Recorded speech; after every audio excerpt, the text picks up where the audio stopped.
Mais uma entrevista aqui no Jornal da Rede Alesp, a gente fala sobre um assunto bem interessante. Olha só, como a inteligência artificial pode colaborar para o controle dos gastos públicos, é isso mesmo. E sobre isso a gente conversa agora com o Rafael dos Anjos, ele é especialista justamente em inteligência artificial.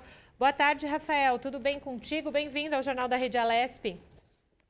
Boa tarde, tudo bem? Eu que agradeço a vocês pelo convite e uma boa tarde aos telespectadores da TV Alesp.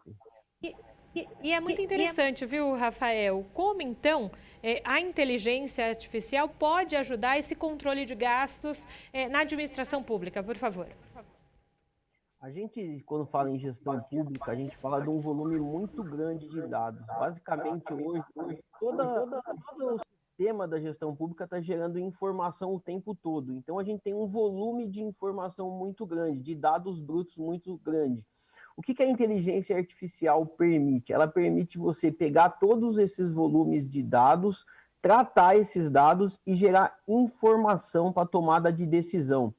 É como se a gente tivesse hoje rodando ainda, cortando grama à mão, quando a gente pudesse cortar com um cortador de grama, fazendo um serviço muito mais eficiente e muito mais rápido. Coisa que humanamente a gente pensa que é impossível de fazer e que com a inteligência artificial isso se torna possível, se torna fático de se realizar.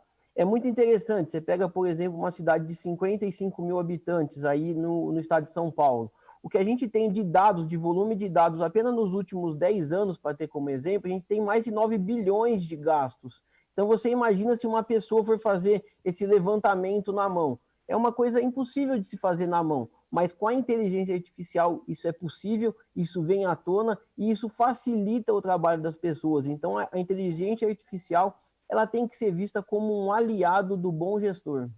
Nós ouvimos aqui há uns tempos atrás até fizemos uma entrevista sobre isso e um programa sobre cidades inteligentes, que me parece ser uma tendência também para a administração pública, né? Eu gostaria que o senhor falasse, dentro desse contexto, como se inserir não só as tecnologias, né, mas esses processos mais modernos. Sim, a gente está falando da quarta revolução industrial, que é a Revolução Industrial 4.0. O que é essa quarta revolução industrial? Essa quarta revolução industrial, Revolução Industrial 4.0, é a junção de todas as tecnologias ao mesmo tempo e a favor do cidadão. Então, quando a gente fala num discurso de cidades inteligentes, a gente está falando de decisões mais racionais, decisões tomadas de maneira mais rápida, de decisões inteligentes, em que tudo se conversa. Então, por exemplo, uma vaga de estacionamento na rua, automaticamente já pode avisar o carro que aquela vaga está disponível e evitar que o cidadão fique circulando em volta. O ônibus está para chegar num ponto de ônibus, aquilo pode ser avisado para o cidadão. Olha, o ônibus está chegando no ponto de ônibus e tem 2 vagas disponíveis lá para ficar sentado.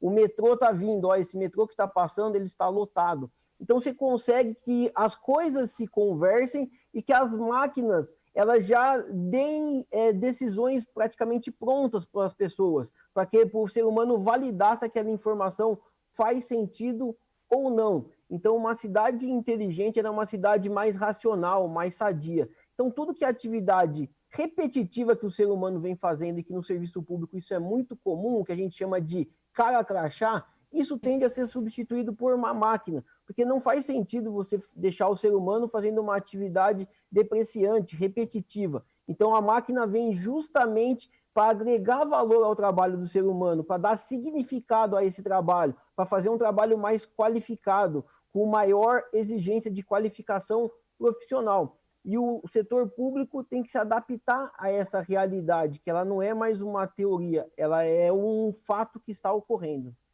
Agora, Rafael, como que você entende que os gestores públicos, eles estão mais receptivos a esses novos métodos, né? Você acabou de falar que o cara crachá, logo mais à frente, vai deixar de existir. O quanto a inteligência artificial e outras questões também, eles vão ajudar a otimizar também essas questões e a otimizar o trabalho, você ter força de trabalho para outras questões que precisam, né, da pessoa física, vamos dizer assim. Exato. Para a gente poder comparar o que a gente está vivendo hoje, é só a gente imaginar uma agência bancária na década de 80. Se você pensar com a cabeça da década de 80, você ia sempre falar que precisava de mais funcionário de uma agência bancária, que não era possível aumentar o volume de operações de uma agência bancária com o mesmo número de funcionários. E cada vez teria que ter mais gente, mais gente e mais gente. Hoje, a gente, com o olhar de 2021, a gente percebe que isso não é uma realidade, que com a tecnologia você consegue, inclusive, ter bancos virtuais e não faz mais sentido o banco ter tanta agência bancária, que a gente já está vivendo isso no mercado hoje. Você vê o fechamento de agências bancárias. Por quê? Porque você tinha diversas atividades que eram repetitivas, que hoje foram substituídas por sistemas de computadores. Então, aqui é a mesma questão que a gente tem no setor público. Atividades repetitivas elas vão deixar de existir, queira o gestor público ou não. Esse aqui é um fato dessa nova era, dessa nova revolução industrial 4.0. Ela não pede licença para chegar, ela chega, ela adentra e ela é um caminho sem volta. Ou o gestor adere ou ele acaba ficando para trás, ele não atende mais às expectativas do cidadão. Porque você pega essa geração que está vindo hoje, o celular para elas e a internet é algo como se para a geração passada fosse ficar sem energia elétrica. Hoje você não consegue mais imaginar as pessoas sem energia elétrica. Então essa é a nova realidade. A internet é como se fosse a eletricidade para essa nova geração. Então o que a gente precisa é se apropriar dessas tecnologias, porque elas vêm para o benefício dos prefeitos, dos governadores, dos deputados, dos vereadores. Ela vem para dar qualidade no trabalho. Então, coisa que um deputado, por exemplo, falava, eu não consigo fiscalizar com o meu gabinete. Não, você consegue fiscalizar muito mais do que você imagina utilizando a tecnologia adequada. Tudo é ter a ferramenta adequada para se realizar a tarefa. E hoje a inteligência artificial consegue ampliar a capacidade, dar mais poder para os deputados, dar mais capacidade de decisão para os prefeitos, para os vereadores tomarem decisão.